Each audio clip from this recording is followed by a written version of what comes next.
قال رسول الله صلى الله عليه وسلم جددوا إيمانكم قيل يا رسول الله وكيف نجدد إيماننا قال أكثروا من قول لا إله إلا الله হযরত আবু হুরায়রা রাদিয়াল্লাহু তাআলা আনহু হইতে বর্ণিত আছে যে রাসূলুল্লাহ সাল্লাল্লাহু আলাইহি ওয়াসাল্লাম ইরশাদ করিয়াছেন, আপন ঈমানকে তাজা করিতে থাকো। কোনো এক সাহাবী জিজ্ঞাসা করল, ইয়া রাসূলুল্লাহ, আমরা আপন ঈমানকে কিভাবে তাজা করিব? তখন রাসূল করিম সাল্লাল্লাহু আলাইহি ওয়াসাল্লাম বলিলেন, লা ইলাহা ইল্লাল্লাহ বেশি বেশি বলিতে থাকো।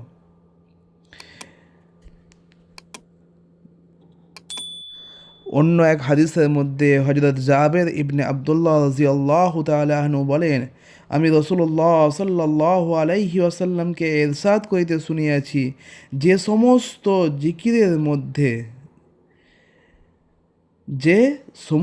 জিকিরের মধ্যে সর্বোত্তম জিকির হইল লা ইলাহা ইল্লাল্লাহ। আল্লাহ ছাড়া কোনো মাবুদ নেই, আল্লাহ ছাড়া কোনো উপাস্য নেই, আল্লাহ ছাড়া অন্য কাউকে সাজদা করা যায় না। এবং সমস্ত দোয়ার মধ্যে সর্বোত্তম দোয়া হইল আলহামদুলিল্লাহ। লা ইলাহা ইল্লাল্লাহ সর্বোত্তম জিকির এই জন্য যে পুরা দিনে ইসলাম ইহার ওপর নির্ভরশীল। ইহা ছাড়া ইমান ঠিক হয় না, আর কেহ মুসলমান হইতে পারে না।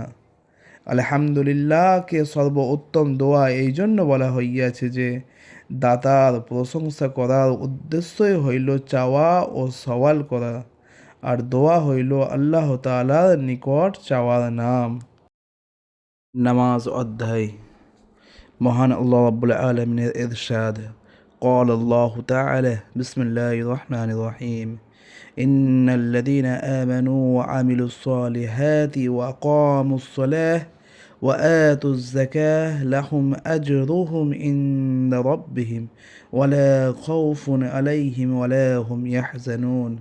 নিশ্চয় যাহারা ঈমান আনিয়াছে এবং নেক আমল করিয়াছে আর বিশেষভাবে নামাজের পাবন্দি করিয়াছে এবং জাকাত আদায় করিয়াছে, তাহাদের রবের নিকট তাহাদের সওয়াব সংরক্ষিত রহিয়াছে, আর না তাহাদের কোনো আশঙ্কা থাকিবে এবং না তাহারা চিন্তিত হইবে।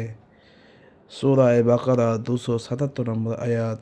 আল্লাহ রাব্বুল ইজ্জত শুধু এক জায়গায় নয়, কালামুল্লাহ শরীফের মধ্যে বহু জায়গায় নামাজের কথা বলেছেন। যে জিনিসের যত বেশি গুরুত্ব হয় সেই জিনিস তত বেশিবার বলা হয়। একই রকমভাবে নবী করিম সাল্লাল্লাহু আলাইহি ওয়াসাল্লাম বহু হাদিসের মাধ্যমে নামাজের গুরুত্ব বুঝিয়েছেন। সহিহ মুসলিম এবং বুখারী শরীফের হাদিস পেশ করা হচ্ছে যে আন ইবনে উমর রাদিয়াল্লাহু তাআলা আনহুমা قال قال رسول الله صلى الله عليه وسلم بني الإسلام على خمس شهادة أن لا إله إلا الله وأن محمد رسول الله وإقام الصلاة وإيتاء الزكاة والحج وصوم رمضان।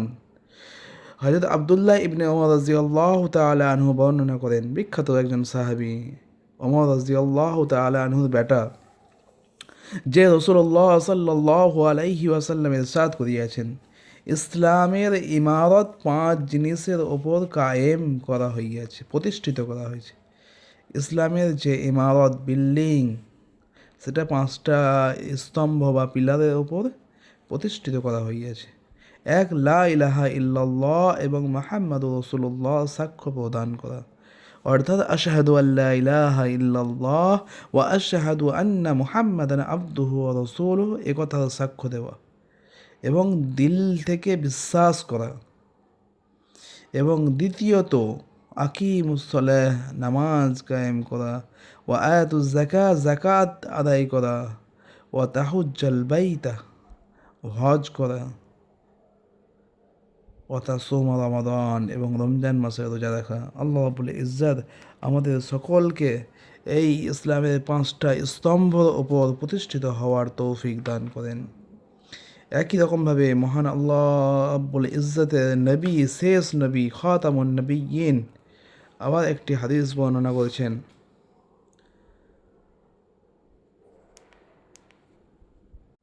হাদিসটি হযরত হানজালা উসাইদি রাদিয়াল্লাহু তাআলা আনহু তিনি বর্ণনা করেছেন যে ক্বালা রাসূলুল্লাহ সাল্লাল্লাহু আলাইহি ওয়াসাল্লাম, রাসূল করিম সাল্লাল্লাহু আলাইহি ওয়াসাল্লাম ইরশাদ করিয়াছেন, যে ব্যক্তি 5 ওয়াক্ত নামাজকে এইরূপ পাবন্দির সহিত আদায় করে, যে অজু ও সময়ের এহতেমাম করে,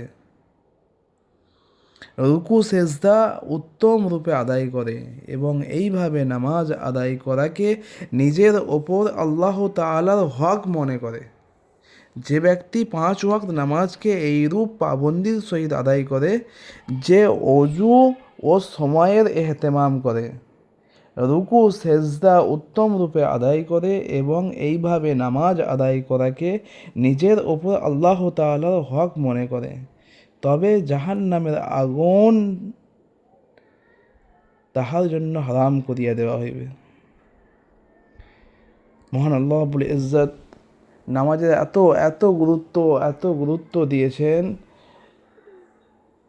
যে স্বয়ং নবী করিম সাল্লাল্লাহু আলাইহি ওয়াসাল্লাম তিনি ধমকি স্বরূপ এতটা পর্যন্ত বলেছেন যে মান তারাকা সলাতা মুতাআম্মিদান ফাকাদ কাফার, যে কোনো ব্যক্তি যদি ইচ্ছাকৃতভাবে নামাজ ছেড়ে দেয় সে যেন কুফরি কাজ করলো। এমনকি নবী করিম সাল্লাল্লাহু আলাইহি ওয়াসাল্লাম তিনি অন্য জায়গায় বলছেন যে আসসালাতু মিফতাহুল জান্নাহ, যে নামাজ তো জান্নাতের চাবিকাঠি।